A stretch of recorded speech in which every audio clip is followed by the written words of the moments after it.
Manipur Top Channel dagi video amta thagatsagai ngasi fongbasi fongda Chief Minister amasung COCOMI gi thaumisingna Amit Shah ga unakre.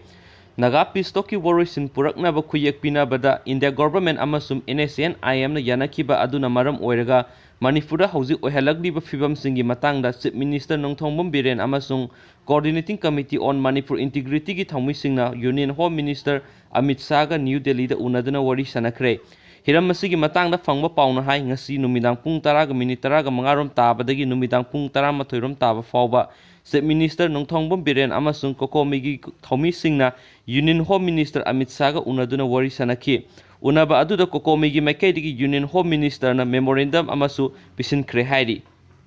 Saurakna minute nifu rom Union Home Minister ga wari sanakib aduda kari wafam hainakibage haibadudi hauzik fawbi oina chapsana mari lainabasingna phongdorakpa leitre unaba aduda COCOMI gi coordinator Sunil Karam assistant coordinator PS Nando Luwang Jitendra Ningongbam L Ratan Fundrai Mayum Abdullah yauna mihut taraga nipana saruk yakhi loinana education minister TS Radesh Shams unaba aduda saruk yakhi hairi mem pabda so we are thank you